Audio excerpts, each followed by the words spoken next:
Well, hey guys, hello and welcome to Neeti Shiksha and this is Mihir Thakur and yeah, I know it's being too late. बहुत लंबे समय से channel पे video नहीं आ रही थी बिकॉज बहुत डिफरेंट काइंड ऑफ चीज़ों में मैं फंसा हुआ था। बहुत अलग अलग प्रोजेक्ट चल रही थी, बिल्कुल भी टाइम नहीं मिल पा रहा था वीडियो लाने की। तो बहुत लंबा टाइम हो गया था। आई नो कि बहुत सारे लोग इस चैनल से जा चुके होंगे और कुछ लोग होंगे जो अभी तक इस चैनल से जुड़े होंगे। तो जो लोग अब तक जुड़े हैं उनके लिए very very thank you so much to all of you.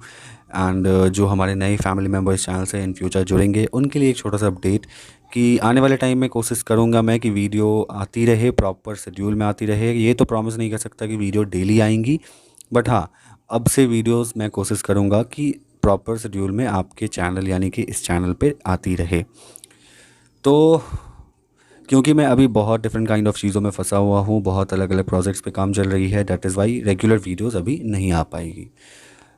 तो इतने लंबे समय के बाद एक बहुत ही बड़ा रिसेंटली न्यूज़ निकल करके आ रहा है। मणिपुर के अंदर जो भी चीज़ें, जो भी कन्फ्लिक्ट चल रही है, वो चीज़ें आपको ऑलरेडी मालूम हुई होंगी कि एक्चुअली में मणिपुर में कुछ कन्फ्लिक्ट्स, इंटरनल डिस्टर्बेंस देखने को मिला है।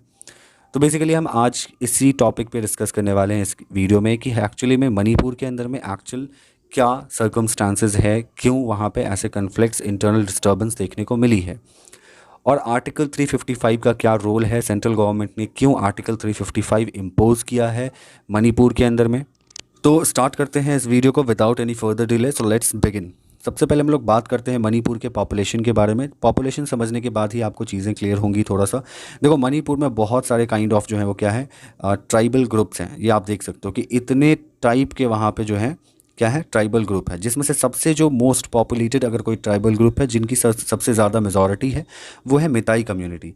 मिताई कम्युनिटी ऑलमोस्ट 53.3% है मणिपुर के अंदर, और लिंग्विस्टिक मेजॉरिटी भी इनकी ही है और ये पॉपुलेशन भी सबसे ज़्यादा है। तो मेजॉरिटी ग्रुप है इनका 2011 के सेंसस से।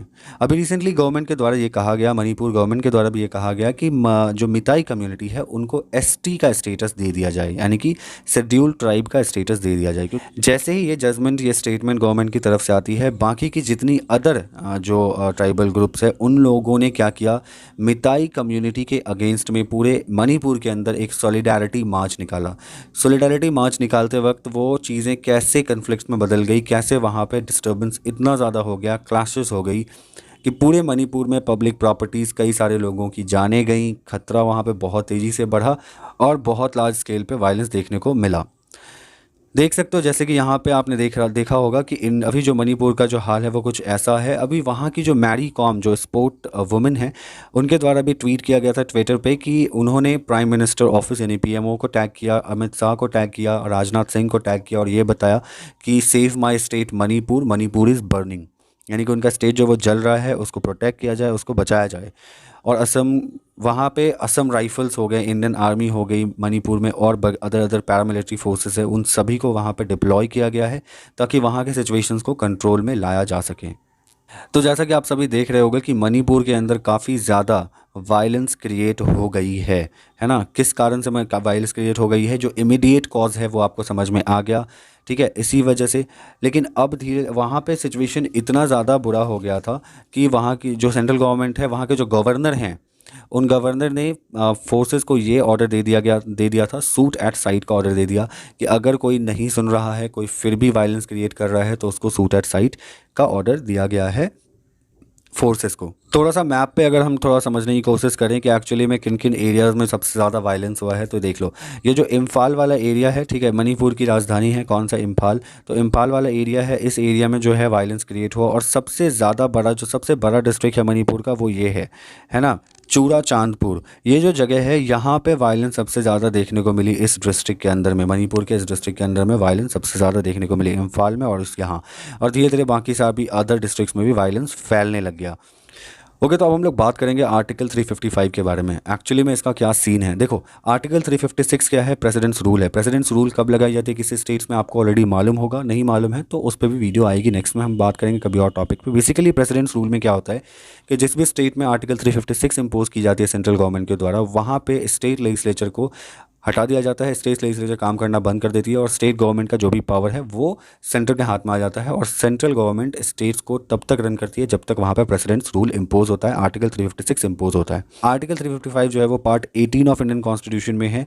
ये बेसिकली एक तरह का एमरजेंसी प्रोविजंस होता है, constitution which contains emergency provision that are meant to be used in extremely rare circumstances. अब हम बात करते हैं कि एक्चुअली में क्या होता है आर्टिकल 355 को इम्पोज करने के बाद। एग्जैक्ट जो वर्ड है, स्टेटमेंट है कॉन्स्टिट्यूशन का, वो ऐसा है कि आर्टिकल 355 कहता है it shall be the duty of union to protect every state against external aggression and internal disturbance and to ensure that the government of every state is carried on in accordance with the provision of this constitution. देखो, जब state government के अंदर कभी भी situation out of control हो जाता है, यानी कि कोई भी राज्य के अंदर अगर एक्सटर्नल एग्रेशन हो जाता है, मान लो मणिपुर में अगर कोई ऐसा एक्सटर्नल एग्रेशन होता कि मणिपुर का म्यांमार से कोई प्रॉब्लम हो गया, तो वो एक एक्सटर्नल एग्रेशन होता। या फिर इंटरनल एग्रेशन, जैसे कि अभी इंटरनली काफ़ी ज़्यादा वायलेंस चल रहा है मणिपुर के अंदर, तो वहाँ पे स्टेट गवर्नमेंट से जब सिचुएशन नहीं संभल रही थी तब जा करके सेंट्रल गवर्नमेंट ने वहाँ पे आर्टिकल 355 इम्पोज कर दिया। और अब वहाँ पे जो पुलिस है, जो पब्लिक ऑर्डर है, जो कि स्टेट लिस्ट में आता है, उस पावर को सेंट्रल गवर्नमेंट ने अपने अंडर रख लिया। अब क्या हो रहा है कि जो डिफेंस वाला, जो भी सिक्योरिटी वाला वहाँ पे काम है, जो भी स्टेट की सिक्योरिटी वाली बातें हैं, वो अब कौन करेगा भाई? तो सेंट्रल गवर्नमेंट करेगा। क्यों करेगा? क्योंकि उसने आर्टिकल 355 को इम्पोज कर दिया है मणिपुर के अंदर, due to internal aggression to maintain public order and law. So basically यही था मणिपुर के अंदर में जो भी सिचुएशन अभी चल रही है। इस सिचुएशन की वजह से नीट का एग्ज़ाम जो कि आज होने वाला था 7 मई 2023 का, नीट यूजी के एग्ज़ाम को भी मणिपुर के अंदर पोस्टपोन कर दिया गया है ड्यू टू दिस रीज़न, क्योंकि वहाँ पे वायलेंस जो हुई है उस वजह से।